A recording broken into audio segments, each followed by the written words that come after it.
Assalamualaikum warahmatullahi wabarakatuh. Salam sejahtera bagi kita semua. Perkenalkan, nama saya Insan Taufik M.Com. Saya adalah salah satu pengajar di Universitas Negeri Medan, Unimed. Pada kesempatan ini, saya akan membawakan perkuliahan di mata kuliah OOP atau PBO. Nah, di mana pada kali ini kita akan membawa materi pengantar tentang OOP atau Object Oriented Programming.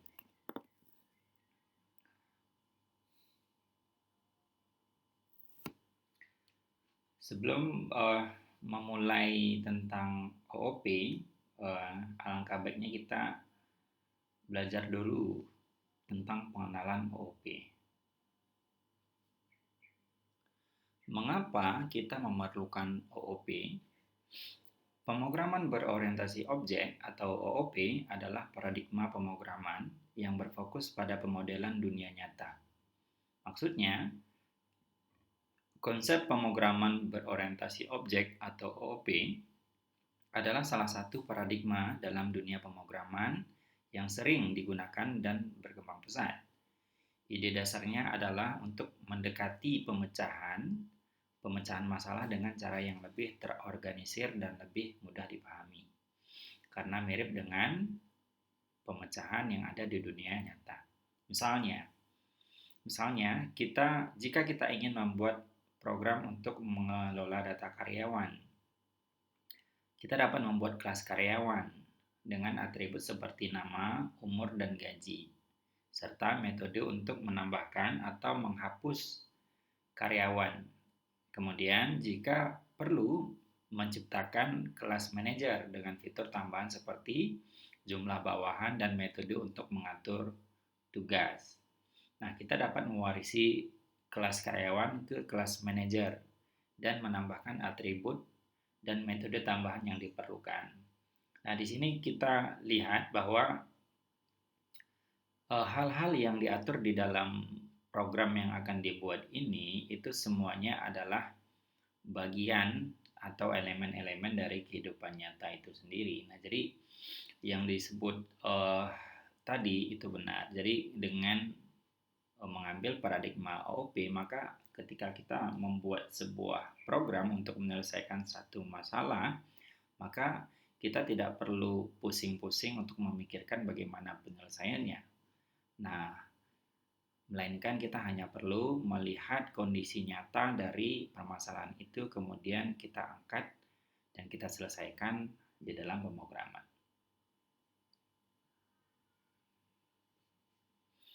Perbedaan paradigma pemrograman lainnya. Paradigma pemrograman berorientasi objek atau OOP memiliki perbedaan yang signifikan dengan paradigma pemrograman lainnya, terutama dengan paradigma pemrograman prosedural. OOP mengekspresikan pemecahan masalah dalam bentuk objek, kelas, dan hubungan antara objek. Sementara pemrograman prosedural mengekspresikannya dalam bentuk urutan langkah-langkah dan fungsi-fungsi yang memanipulasi data. OOP menggunakan kelas untuk menyembunyikan rincian implementasi objek yang dikenal sebagai enkapsulasi. Sebaliknya, pemrograman prosedural biasanya tidak memiliki konsep ini, sehingga data dan fungsi sering diekspos secara langsung. Konsep utama OOP. Konsep utama dalam pemrograman berorientasi objek adalah sebagai berikut. Untuk diketahui ya, 7 ini bukanlah seluruh dari konsep utama OOP. Nah, jadi saya meringkas hal-hal yang penting saja yang terdiri dari 7 bagian ini. Yang pertama adalah abstraksi, yaitu proses menyembunyikan detail yang tidak penting dan menekankan pada pentingnya hal-hal tertentu, seperti itu. Kemudian enkapsulasi, penyembunyian detail implementasi dari dunia luar dengan memberikan akses yang terkontrol melalui metode publik dan properti yang didefinisikan dengan baik. Kemudian pewarisan, yaitu kemampuan sebuah objek untuk mewarisi properti dan metode dari kelas lain. Polimorfisme, kemampuan untuk merespons pesan sesuai dengan jenisnya. Kemudian asosiasi, hubungan antara dua objek yang memungkinkan setiap objek menghapus properti dan metode dari objek lain. Kemudian komposisi, sebuah bentuk asosiasi atau hubungan di mana satu kelas memiliki hubungan memiliki dengan kelas lain. Kemudian injeksi dependensi, sebuah teknik di mana satu kelas atau objek menyediakan dependensi kelas lain. Kemudian kita ke kelas dan objek. Pengertian dan konsep. Kelas dan objek adalah dua konsep utama di dalam pemrograman. Oke, di dalam pemrograman berorientasi objek atau OP, dan keduanya memiliki hubungan erat. Kelas adalah sebuah blueprint atau cetakan untuk membuat objek. Dalam sebuah kelas, Anda mendefinisikan atribut atau variabel dan metode atau fungsi yang akan dimiliki oleh objek. Misalnya, kita bisa punya kelas mobil yang memiliki atribut warna dan tahun. Kemudian, di dalamnya kita memberi metode maju dan mundur. Kita lihat sebentar.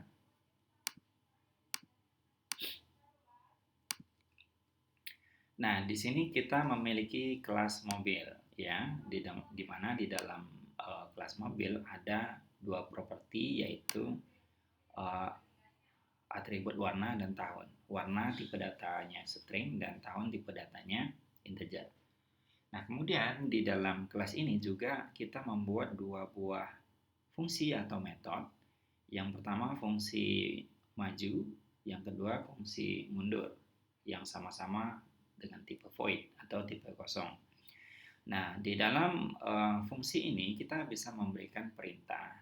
Perintahnya tentu saja sesuai dengan kebutuhan. Nah, di dalam kasus ini, di dalam fungsi maju, perintahnya adalah mencetak string, ya. Stringnya adalah mobil ini sedang maju. Kemudian di dalam fungsi mundur, perintahnya adalah mencetak string, yaitu mobil ini sedang mundur. Oke, kemudian objek. Objek adalah instans dari sebuah kelas, ya. Instansi itu adalah perwujudan, gitu ya. Dengan kata lain, ketika Anda membuat objek, Anda sebenarnya sudah menginstansiasi kelas tersebut, sehingga Anda bisa mengakses dan menggunakan atribut dan metode atau fungsi yang telah Anda definisikan dalam kelas tersebut.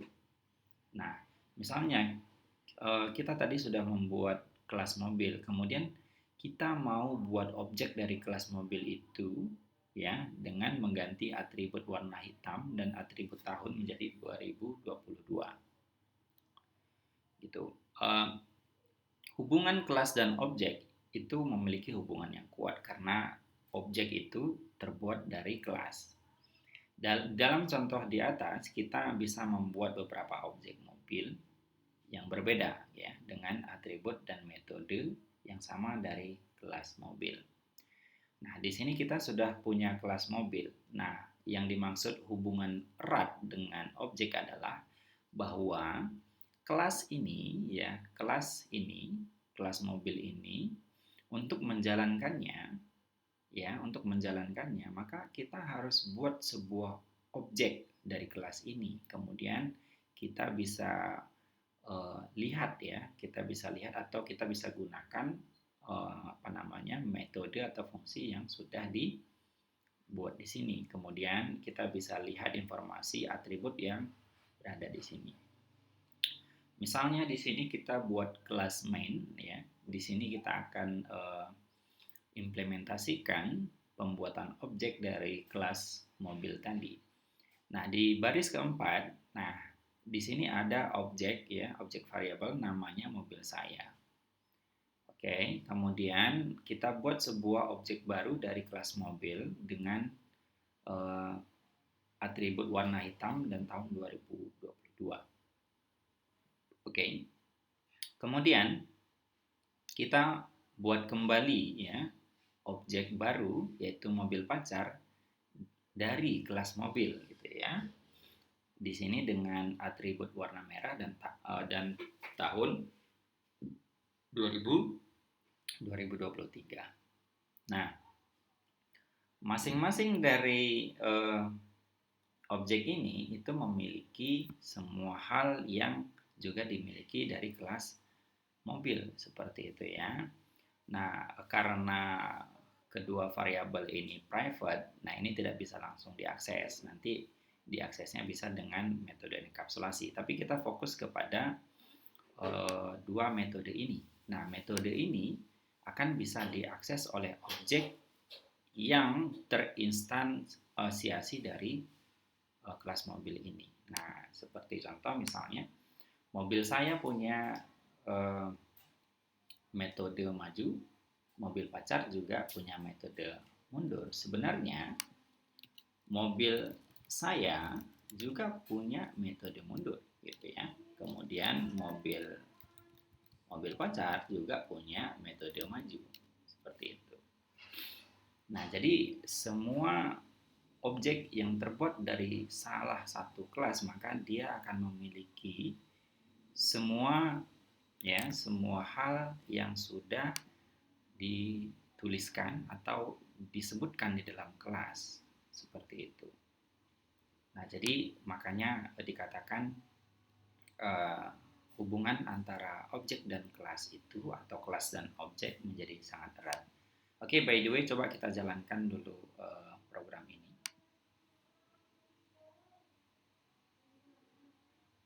Oke, jadi hasilnya seperti yang tertulis atau yang terdefinisi di dalam kelas, yaitu mobil ini sedang maju, mundur, mundur, dan maju sesuai dengan apa yang dipanggil di baris ke-7, 8, 9, dan 10.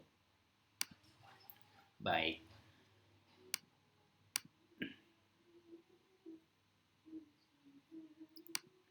Kemudian kita lanjut ke atribut dan metode.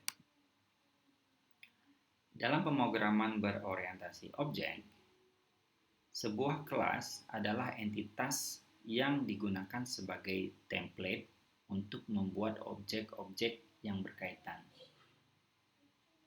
Pada dasarnya, kelas merupakan kerangka yang mengandung informasi, atribut ya, dan tindakan yang dapat dilakukan atau disebut juga dengan metode oleh objek yang dibuat dari kelas tersebut. Seperti itu ya, maksudnya ketika satu kelas kita berikan informasi atau atribut dan metode, maka informasi dan atribut dan metode tersebut akan bisa kita gunakan ketika kita sudah membuat objek dari kelas tersebut. Seperti itu. Atribut atau variabel dalam kelas adalah properti yang didefinisikan untuk menyimpan nilai spesifik dari objek. Atribut ini memungkinkan kita untuk mendefinisikan karakteristik dan keadaan dari sebuah objek. Misalnya, jika kita memiliki kelas mobil, atributnya mungkin termasuk adalah warna, tahun, jenis mesin, dan lain-lain. Seperti itu. Kemudian metode atau fungsi. Metode atau fungsi dalam kelas adalah perilaku atau tindakan yang didefinisikan untuk sebuah objek. Seperti itu ya. Jadi tadi ada atribut, nah itu untuk menyimpan informasi. Kemudian metode di sini itu fungsinya untuk memberikan tindakan atau proses. Prosesnya bebas. Nah, kebanyakan proses ini sebenarnya adalah untuk memanipulasi informasi yang tersimpan di dalam atribut tadi gitu ya. Metode ini memungkinkan kita untuk mendefinisikan apa yang objek tersebut dapat lakukan. Seperti itu ya. Nah, jadi kalau misalnya kita ingin membuat aplikasi ya, kemudian kita ingin membuat prosesnya spesifik, maka kita letakkan seluruh proses ini di dalam metode. Misalnya jika kita ingin memiliki kelas mobil, metodenya mungkin termasuk maju, mundur, berhenti, dan lain-lain.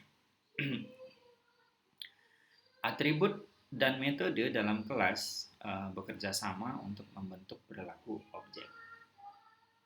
Atribut memungkinkan kita untuk menentukan keadaan objek, seperti itu. Sementara objek memungkinkan kita untuk mendefinisikan tindakan yang dapat dilakukan oleh objek tersebut. Maaf ya, sementara metode memungkinkan kita untuk mendefinisikan tindakan yang dapat dilakukan oleh objek tersebut. Dengan kombinasi atribut dan metode, kita dapat membuat kelas yang mewakili objek dunia nyata, seperti itu, dengan cara yang terstruktur dan terorganisir. Kita lihat ya. Nah, ini adalah sebuah kelas yang memiliki atribut ya. Nah, atribut atau variabel. Nah, di sini kita buat variabelnya adalah warna, kemudian tahun, tipe datanya integer, warna tadi tipe datanya string, kemudian jenis mesin, tipe datanya string, gitu ya. Nah, kemudian atribut ini ya nanti kita bisa gunakan untuk berbagai macam hal. Tentunya yang akan diproses di dalam metode. Nah, dalam kasus ini metode satu-satunya metode di sini itu adalah metode konstruktor, yang mana di sini tujuannya adalah hanya untuk mengisi atribut warna, tahun, dan jenis mesin tersebut ya. Nah, jadi ketika dibuatin objek maka ini diisi, kemudian dimasukkan nilainya atau disimpan nilainya ke dalam ketiga variabel ini. Seperti itu. Nah, kemudian metode. Nah, ini kita anggap sama seperti yang tadi. Seperti itu ya. Nah, jadi metode ini kita bisa gunakan untuk menggambarkan perilaku dari objek ini, gitu ya.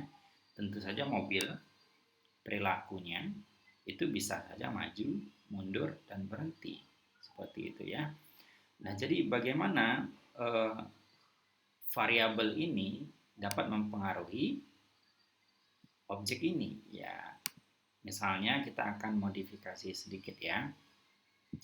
Nah, misalnya di sini maju ya, mobil ini sedang maju. Nah, kita ubah sedikit di sini. Kita buat warna ya, kemudian nah seperti itu. Nah, kita modifikasi di majunya saja ya. Nah, kemudian kita coba jalankan.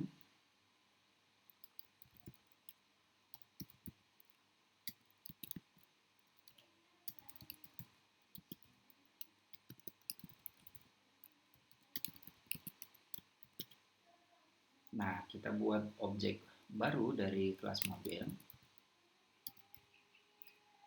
Mobil 1 seperti itu, dengan new mobil. Nah, di sini kita buat warnanya misalnya merah. Kemudian tahunnya 2023. Oke. Nah, kemudian kita buat satu lagi mobil 2 sama dengan new mobil. Kemudian di sini kita buat warnanya biru ya. Tadi merah, sekarang biru. Kemudian tahunnya 2024. Oke, sekarang bagaimana atribut itu bisa mempengaruhi objek ya. Nah, jadi kita panggil dulu metode majunya ya. Nah, mobil kita panggil mobil 1, kita suruh maju. Kita panggil metode majunya. Kemudian ini mobil ya. Kemudian mobil 2 juga kita panggil maju. Nah, jadi walaupun mobil 1 dan mobil 2 itu berasal dari kelas mobil, tapi karena kita membedakan atributnya, maka perilakunya juga akan berbeda ya. Kita coba lihat, kita jalankan dulu. Nah, lihat ya, mobil merah sedang maju dan mobil biru sedang maju. Nah, tentu saja ini bukan perilaku yang signifikan, tapi dari sini kita bisa tahu bahwa atribut itu bisa merubah perilaku uh, objek ya. Dalam kasus ini ya minimal kita merubah warna dari mobilnya. Baik. Kemudian kita membahas konsep utama OP. Sebenarnya ini akan dibahas di pertemuan selanjutnya, pertemuan berikutnya maksudnya ya. Tapi kita akan bahas sedikit-sedikit saja. Enkapsulasi. Enkapsulasi adalah satu prinsip inti dari pemrograman berorientasi objek. Ini adalah konsep yang memungkinkan Anda untuk menyembunyikan detail implementasi internal objek Anda ya, internal objek Anda dari dunia luar ya. Pada dasarnya, enkapsulasi memungkinkan Anda untuk menentukan cara akses ke atribut dan metode dalam sebuah kelas. Enkapsulasi diimplementasikan OOP dengan dua cara utama, menggunakan hak akses dan penggunaan metode publik. Hak akses publik ya, metode dan variabel publik dapat diakses dari manapun. Kalau private, metode dan variabel pribadi hanya dapat diakses oleh objek itu sendiri. Kemudian kalau kita buat protected ya, metode dan variabel dilindungi dapat diakses oleh kelas dan subkelas, tapi tidak bisa diakses oleh dunia luar. Seperti itu. Kemudian metode publik ya, ini adalah cara yang lebih aman untuk mendapatkan atau mengatur nilai dari atribut pribadi. Karena kita menyembunyikan detail implementasi, kita dapat mengubah perilaku internal suatu objek tanpa mempengaruhi bagian kode lain yang menggunakan objek tersebut. Ini memungkinkan kita untuk memeriksa input sebelum dijalankan, memastikan objek berada dalam keadaan yang benar. Dalam contoh di samping ya, warna dan tahun adalah variabel private atau pribadi ya, dan hanya dapat diakses oleh objek itu sendiri. Nah, untuk mengakses atau mengubahnya, kita menggunakan metode publik. Metode publik, ya, namanya get warna dan set tahun. Ya, ini disebut juga dengan metode get set. Dengan enkapsulasi, kita dapat membatasi akses ke bagian yang kita inginkan, membuat kode lebih aman dan lebih mudah dimengerti. Ini adalah salah satu konsep inti yang membedakan OOP dari pendekatan lain dalam pemrograman. Baik, kita lihat ya.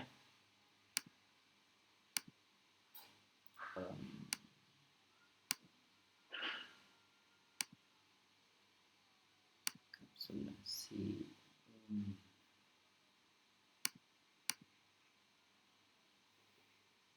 Ya. Ini adalah kelas mobil ya.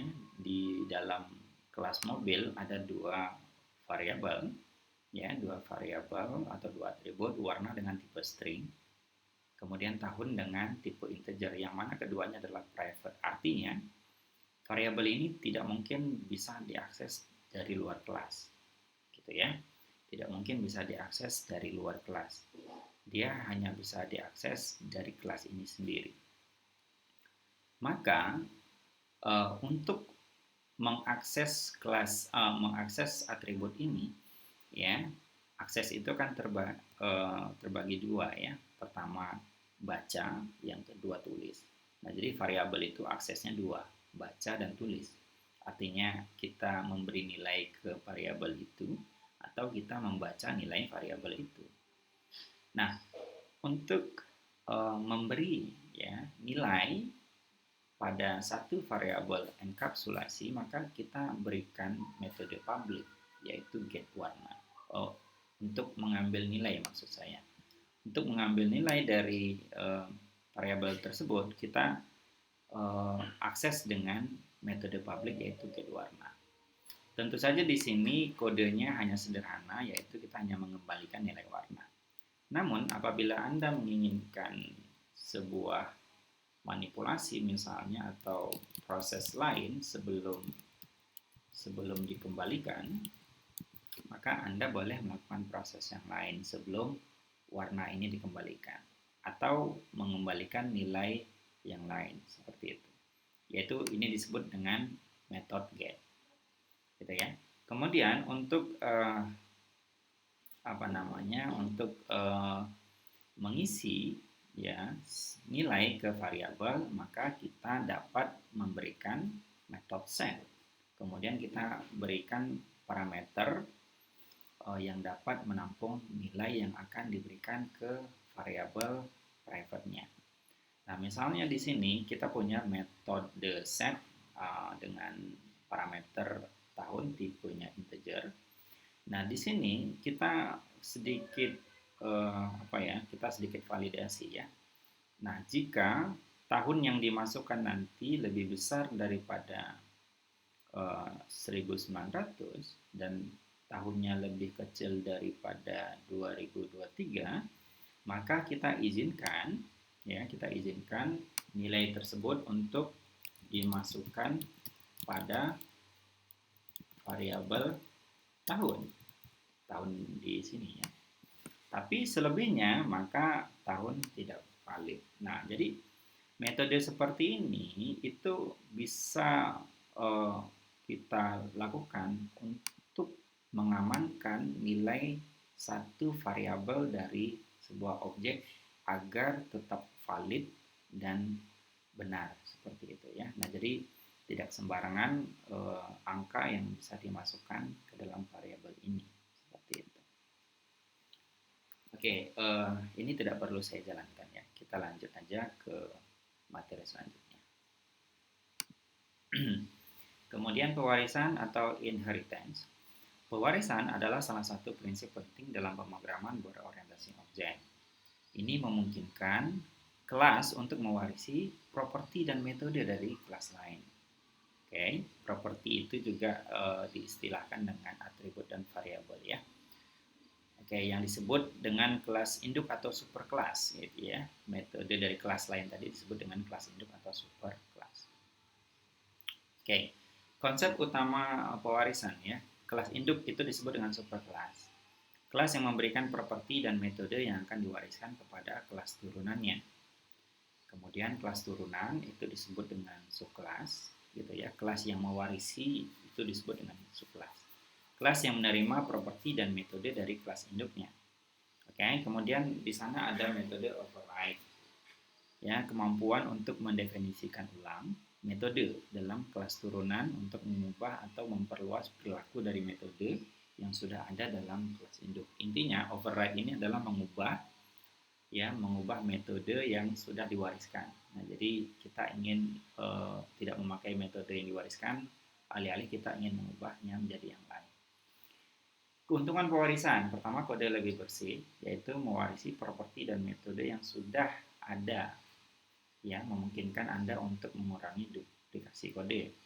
Kemudian peningkatan reusabilitas. Properti dan metode yang ada dapat digunakan kembali dalam berbagai konteks. Ya. Kemudian kode yang lebih mudah dikelola. Karena kelas-kelas memiliki hubungan hierarkis, Anda bisa lebih mudah mengelola perubahan dan mungkin terjadi di berbagai bagian aplikasi Anda. Nah, jadi intinya pewarisan ini adalah metode yang akan memudahkan di dalam pemrograman. Analoginya adalah misalnya seorang anak ya seorang anak yang dilahirkan oleh seorang ayahnya kaya misalnya, maka sebenarnya anak tersebut tidak perlu bekerja terlalu keras ya untuk mencari semua sumber yang dia butuhkan karena sudah dimiliki oleh ayahnya atau superkelasnya. Nah, jadi dia tinggal mewarisi warisan itu. Analoginya seperti itu. Oke, ini contohnya. Dalam contoh di atas, nah kelas mobil mewarisi properti merek, ya, mewarisi properti merek, ya, dan metode bergerak dari kelas kendaraan, gitu ya. Kemudian dengan adanya pewarisan dengan adanya pewarisan, kelas mobil memiliki properti dan metode yang sama dengan kelas kendaraan. Seperti itu ya. Kelas mobil juga memiliki metode belok yang merupakan metode khusus untuk kelas mobil saja. Gitu ya. Kemudian metode ini tidak bisa digunakan oleh objek dari kelas induknya, gitu ya. Kita lihat ya. Nah, di sini kita punya kelas kendaraan ya, kelas kendaraan. Nah, di sini ada merek ya, merek dengan tipe protektif, berarti dia hanya bisa diakses dari satu package-nya saja, gitu ya. Kemudian ketika membuat sebuah objek dari kelas kendaraan ini, maka kita harus memberikan nilai mereknya ya. Kemudian di sini, nah kelasnya memiliki metode bergerak ya, dengan perintah yang simpel, kendaraan ini bergerak. Intinya, nah ya, intinya kelas kendaraan ini mempunyai atribut merek dan mempunyai metode bergerak. Oke, kemudian di sini ada kelas mobil. Nah, kelas mobil ini mewarisi kelas kendaraan. Nah, ini disebut dengan superkelas dan mobil disebut dengan subkelas. Oke. Oke, kelas mobil memiliki atribut atribut roda dengan tipe data integer. Seperti itu. Nah, kemudian di dalam konstruktor kelas mobil, nah di sini diminta atribut merek dan roda, yang mana nanti untuk mereknya akan digunakan untuk melengkapi konstruksi dari kelas kendaraan ya, seperti itu. Nah, oke, kemudian atribut roda untuk mengisi variabel roda yang ada di sini. Nah, kemudian ini yang menarik ya, kita lihat tadi kelas kendaraan itu memiliki metode bergerak atau metode bergerak. Nah, di dalam kelas mobil, metode bergerak tadi itu di override ya. Artinya ya, metode bergerak yang ada di dalam kelas kendaraan ya. Nah, itu sama sekali nggak digunakan. Nah, jadi digunakannya di mana? Yang digunakan adalah yang ada di metode yang ada di kelas mobil ini. Seperti itu. Jadi override ya, override berarti dia menimpa metode bergerak dari superkelasnya. Nah, kemudian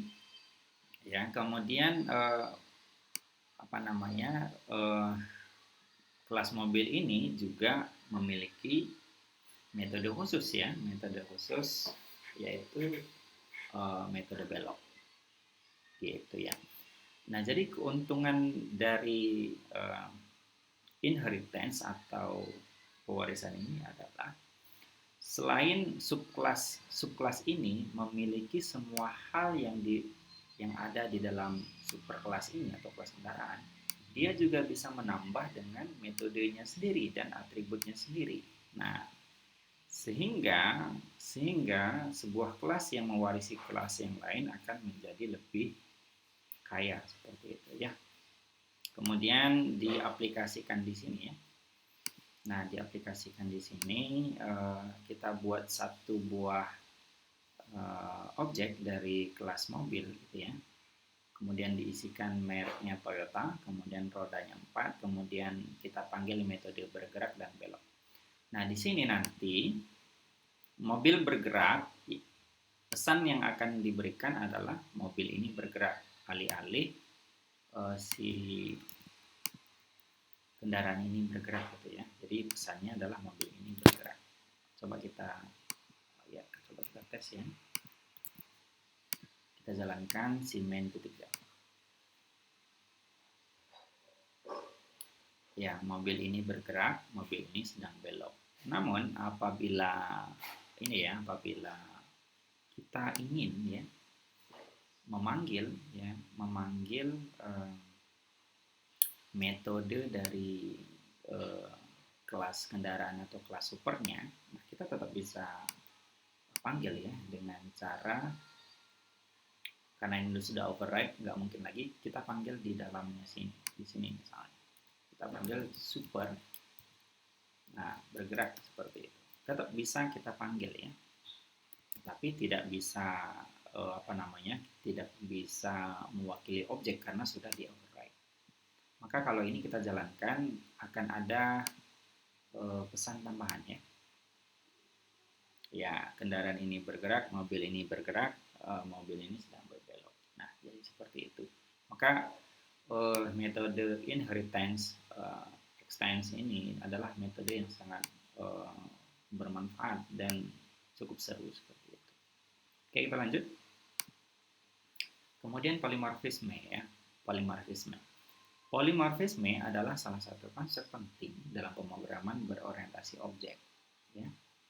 Jadi dalam OOP, polimorfisme memungkinkan objek untuk memperlihatkan perilaku yang berbeda tergantung pada konteks di mana mereka dipanggil. Gitu ya. Ini bisa terjadi melalui dua mekanisme. Pertama, polimorfisme compile time. Gitu ya. Disebut juga polimorfisme statis atau polimorfisme overloading, ya, atau disebut dengan overloading. Nah, ini terjadi ketika kita menggunakan nama metode yang sama tapi dengan tanda tangan yang berbeda. Nah, maksudnya adalah atribut yang berbeda. Seperti itu ya. Kita contohkan. Ini kita close dulu.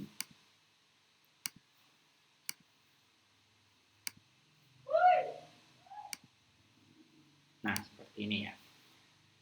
Nah, jadi di sini kita punya 3 metode print ya, 3 metode print. Nama metodenya sama. Nah, tapi kalau kita perhatikan di sini atribut atau parameter yang diberikan di masing-masing metode itu berbeda. Gitu ya. Nah, jadi ini ya nanti tergantung bagaimana cara penggunaannya ya. Kalau kita masukkan angka integer, maka metode yang akan dipanggil adalah ini.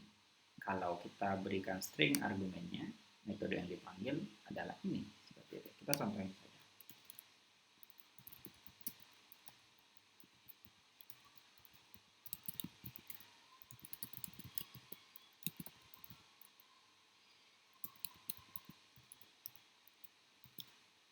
Oke, kita buat satu objek dulu.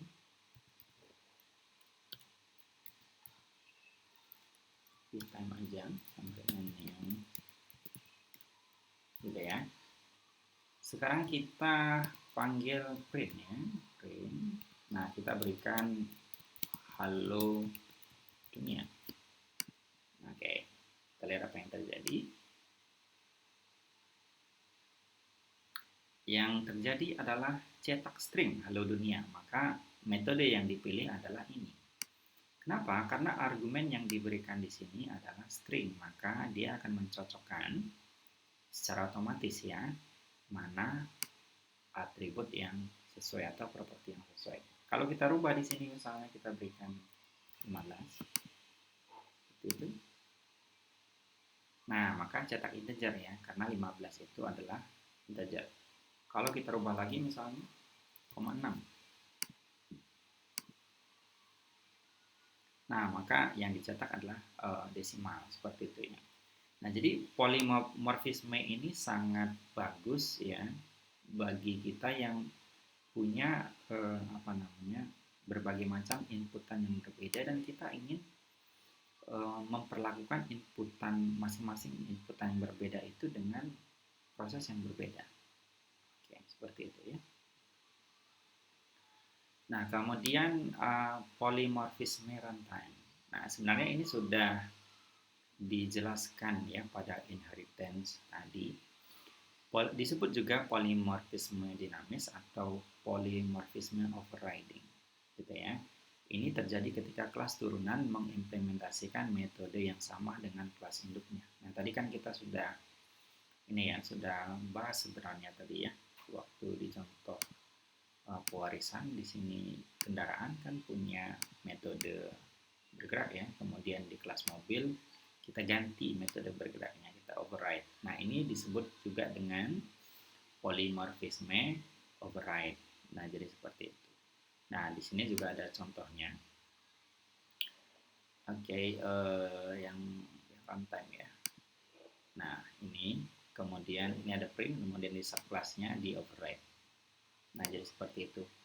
Nah, intinya untuk yang polymorphisme runtime ya, ini harus dalam kondisi pewarisan ya. Jadi hanya bisa digunakan dalam kondisi pewarisan.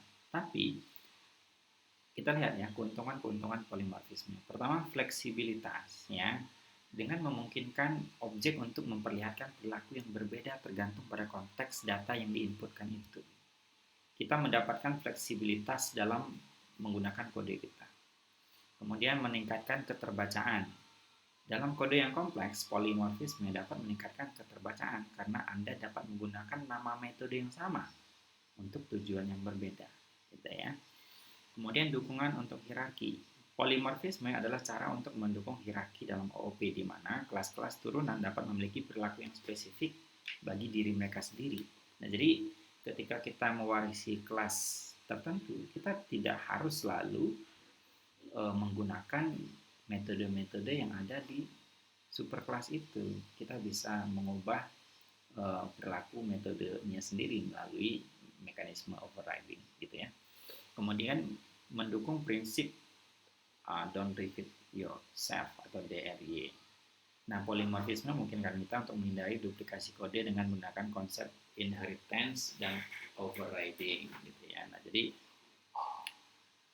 Nah, jadi kalau memang kodenya sudah ada di dalam salah satu kelas dan cocok, maka kita tidak perlu lagi buat kodenya di kelas yang lain. Kita tinggal panggil dengan metode inheritance. Kemudian kalau kita misalnya kurang cocok dengan prosesnya, kita bisa lakukan overriding. Oke, kemudian kapsulasi. Nah ya, kapsulasi atau enkapsulasi adalah salah satu prinsip utama dalam pemrograman berorientasi objek.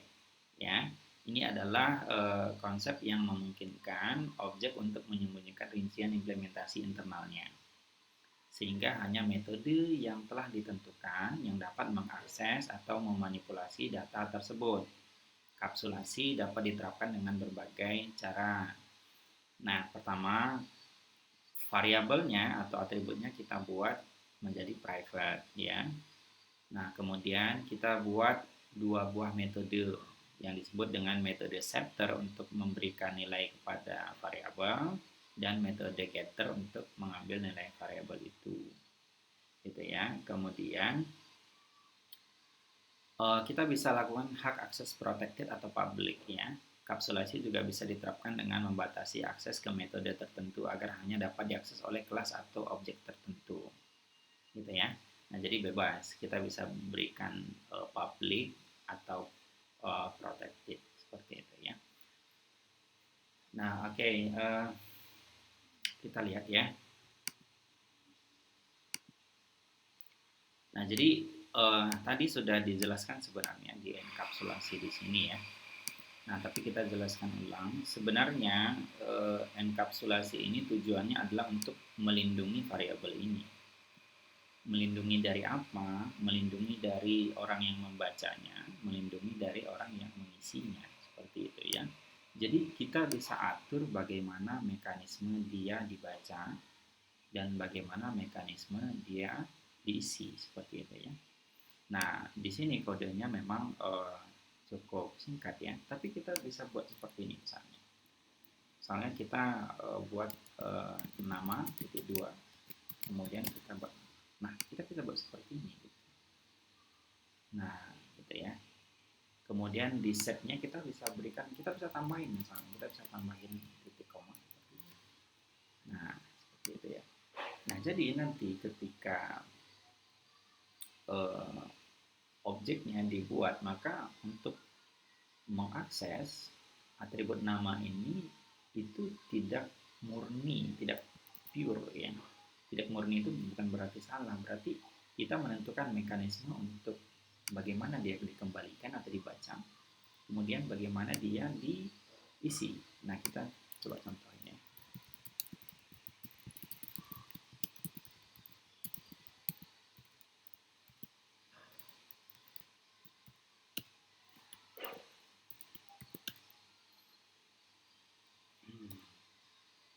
Oke, kita buatin objeknya dulu. Encapsulation demo, demo sama ini, encapsulation demo. Kemudian kita isi ya, namanya demo, kemudian set namanya, misalnya nama saya aja, misalnya Taufik. Maka ketika kita baca misalnya ya, sistem friendly demo kayak nama. Nah, maka di sini nanti yang dicetak adalah bukan pure yang dimasukkan, gitu ya. Coba kita lihat dulu. Nah, maka yang dicetak adalah udah dimodifikasi, gitu ya. Nah, jadi enkapsulasi ini itu sangat penting di dalam pemrograman. Apabila kita mempunyai variabel yang sakral, ya, artinya variabel itu tidak sembarangan diisi, gitu ya. Nah, jadi tidak sembarangan diisi dengan nilai yang biasa. Nah, jadi kita butuh nilai tertentu untuk diisi kepada variabel itu. Kita bisa gunakan enkapsulasi dan metode ini sangat lazim digunakan di dalam pemrograman. Baik. Baik, kemudian untuk bahasa pemrograman yang menggunakan OOP dewasa ini ya itu sudah hampir semua sebenarnya ya. Jadi ini adalah apa namanya bahasa pemrograman besar yang sudah menggunakan OOP ya. Ada Java, Python, C++, C++, ada Ruby, ada Swift, Kotlin gitu ya. Scala atau JavaScript juga sudah menggunakan OOP. Gitu ya. Nah, jadi memang OOP ini adalah keharusan ya bagi programmer untuk dipelajari seperti itu ya. Kemudian ini saya kasih contoh kode Java ya untuk mencari nilai terkecil dari array. Kalian bisa screenshot ya. Nanti kalian bisa praktekkan sendiri ya. Nah, jadi kode ini terdiri dari dua file ya. Pertama array handler Java, kemudian file main.java. Nah, jadi kedua file itu nanti kalian letakkan dalam satu folder, gitu ya. Kemudian yang kalian eksekusi adalah file main.java. Baik ya. Nah, mudah-mudahan kalian bisa mencoba contoh ini dan mudah-mudahan bisa berjalan. Baik, sekian pertemuan ini. Pertemuan